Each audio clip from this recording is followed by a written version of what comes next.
É hora de entrevista. Primeiro papo hoje vai ser com o Eduardo Guerini, professor do mestrado em Gestão de Políticas Públicas da Univale, economista e mestre em Sociologia Política. Professor Eduardo, boa tarde. Boa tarde. Boa tarde a todos os ouvintes da Rádio Menina. Tudo bem? Tudo bem. Tá muito corrido hoje, porque se falar em política hoje, meu Deus, tá fervendo, né? Na verdade é o prato feito dos últimos 70 dias. Política, corrupção e um governo cambaleante como o de Michel Temer. Pois é. Vamos começar a falar do Lula, então. Depois, o Lula foi condenado a 9 anos de prisão, né, e alguns meses no caso do triplex do Guarujá. Agora tem um outro caso, professor, que é o sítio de Atibaia. Como é que o senhor viu a primeira condenação e o que está sendo agora analisado também? Bom, de forma geral, o que se vê é que os grandes partidos políticos, e aí está PT, PMDB, PSDB, PP, PR, Solidariedade, dentre outros, que são partidos, DEM, todos eles estão envolvidos num escândalo de corrupção, de financiamento privado das campanhas e desvios de recursos públicos para financiar pleitos eleitorais. E é claro que isso produziu um efeito corrosivo entre o interesse público e o interesse privado que coroou na Operação Lava Jato, que derivou do chamado escândalo do mensalão, que é a compra de apoio de deputados do Congresso Nacional para apoio ou dar governabilidade a governos na presidência da República. E o caso do PT é simbólico, em que o PT tinha uma bandeira da ética na política e acabou manchado por esses escândalos sucessivos de corrupção, com lideranças simbólicas e a principal liderança envolvidos nesses escândalos e sendo julgada, condenada num primeiro processo e em curso em outras investigações e denúncias que estão sendo novamente encaminhadas para a apreciação da primeira instância do juiz Sérgio Moro. A princípio, até então, até a condenação, ele vinha trabalhando, né, com a negativa e ainda dizendo, e continua dizendo, que vai ser candidato. Agora, com essa condenação, com esta outra possível condenação, que ainda há a justiça determinar se vai ou não, dependendo da investigação do sítio de Atibaia. Como é que o senhor prevê o futuro, as próximas eleições?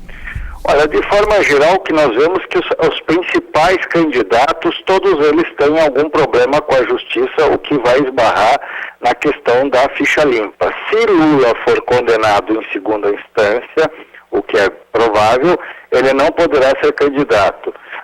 Mas é evidente que fica um alerta para o cidadão e para o eleitor em 2018 que está faltando nomes para a sucessão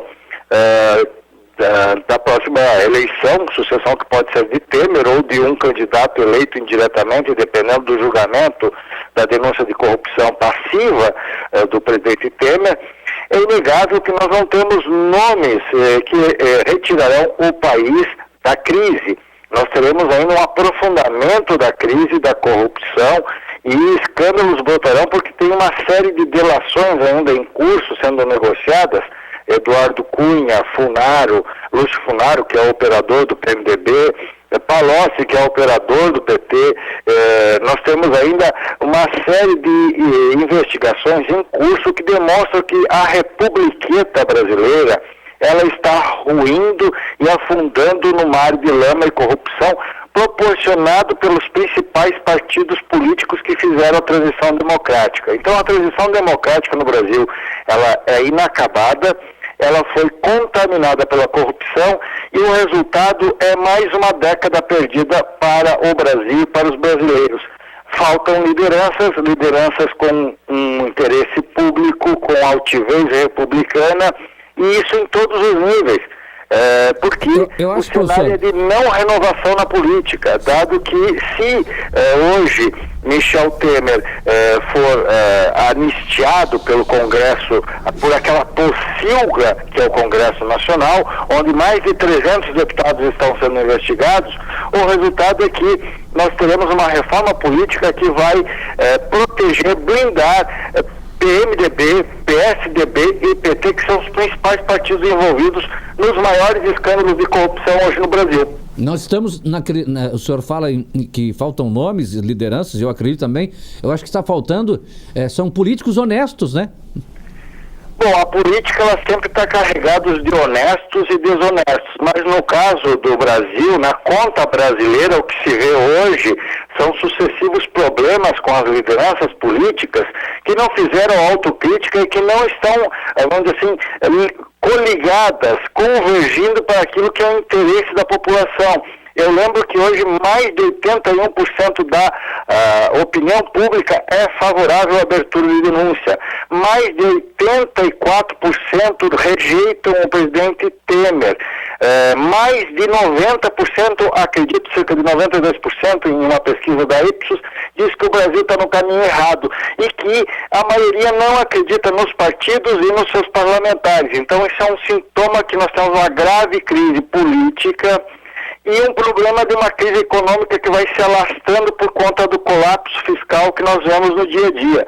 Caos na saúde, caos na segurança, caos na infraestrutura, problemas na educação, que são decorrentes dos desvios de recursos públicos que deveriam ser carreados e investidos nesses setores para evitar uma desigualdade, uma falta de equidade na distribuição de recursos, porque uma canalha política corrompida e generada tomou o poder do Estado e age como uma facção criminosa, como uma organização criminosa. Isso é fundamental para que a população indignada comece a se manifestar e colocar esses ratos que estão na política para correr. Eliminar isso. E eliminar isso não é fácil porque a maior parte da população brasileira hoje está lutando pela sobrevivência. Uhum. E agora, no caso, desde as 9 horas da manhã, que a gente não para de ver na televisão e nos principais noticiários, justamente essa questão do Temer. E ontem eu estava analisando, professora, ontem à noite, acompanhando o noticiário mais tarde, a gente fica vendo o presidente correndo para cá e para lá, desonerando ministros, são 10 que saem para ganhar o número de votos contra a autorização do Supremo Tribunal Federal de processá-lo. Que coisa é essa? Como é que pode ser? As suspeitas estão levantadas, algumas provas já contabilizadas. Agora, eles simplesmente podem, através de manobras, de barganha, retirar esta acusação, não é? Com toda certeza, o que se vê hoje é uma repetição da agonia política de Dilma Rousseff. Quando estão colocados à beira do abismo político, seja num processo de impeachment ou de uma acusação que é uma acusação histórica, o primeiro presidente da República Brasileira a ser acusado de corrupção passiva, com provas visíveis, cabais, e que o que se vê nos discursos, eu assisti hoje pela manhã toda, discursos ufanistas de lideranças degeneradas e corrompidas do PMDB, do Solidariedade, do PP e de outros partidos de apoio, fazendo um ufanismo dizendo que o Brasil está saindo do buraco. Pelo contrário, os dados estão provando que o desemprego continua alto e que o nível de informalidade aumentou no Brasil, ou seja, a precarização, que o crescimento econômico está sendo rebaixado para o nível zero, ou seja, que os investimentos estão caindo e o governo torrando dinheiro público quando nós vemos o caos nas universidades federais, o caos nos hospitais, o caos na educação, o caos na segurança. O Rio de Janeiro é simbólico, hoje o Rio Grande do Sul está com os professores entrando em greve por conta de atraso nos salários, quando nós vemos aposentados não receberem dinheiro porque foram desviados bilhões do Tesouro do Rio de Janeiro e estão sendo desviados novamente do governo federal para manter no poder e dar foro privilegiado a um bando de corruptos do PMDB, do PSDB, do PT, do PP, ou seja, isso é sintômico, sintomático, melhor dizendo. A República foi tomada por ladrões, canalhas e corruptos e o trabalhador honesto está sendo cada vez mais aviltado. Quando se aumenta tributo num Estado ineficiente, significa que os desvios, o ladrão está aberto. E esse é um cenário catastrófico. Ou seja, quando nós temos o aval, a subserviência do Supremo Tribunal Federal na obstrução à justiça, usando de artifícios vis, artifícios de compra de votos descaradamente no Congresso Nacional, e dizer que isto é da democracia, significa que há uma inversão de valores e a população cada vez mais vai se apoiando em soluções outsiders, a ideia de voltar militares, a ideia de ter um homem forte na presidência, isso não funciona, porque nós já sabemos que o autoritarismo também leva à corrupção, que as ditaduras também são corruptas, mas nós precisamos de transparência pública, accountability e julgamento desses canalhas que assaltaram o país durante os últimos 31 anos, ou seja, o PMDB está no poder apoiando governos o tempo todo. E Temer está sofrendo um processo de enfraquecimento que é chamada sarneização, usando dos artifícios. Como pode um presidente recuperar o que tem de pior no Congresso Nacional, chamado Centrão, que tem na figura simbólica de Marum, de Valdemar Costa, que tatuou o nome em apoio a Sarney, a Temer, dizendo que ele é o maior estadista do Brasil, diante desse cenário catastrófico que todos estão sentindo, todos os brasileiros estão sentindo. Professor de mestrado em Gestão de Políticas Públicas da Univale, economista e mestre em Sociologia Política, professor Eduardo Guerini, muito obrigado, até a próxima.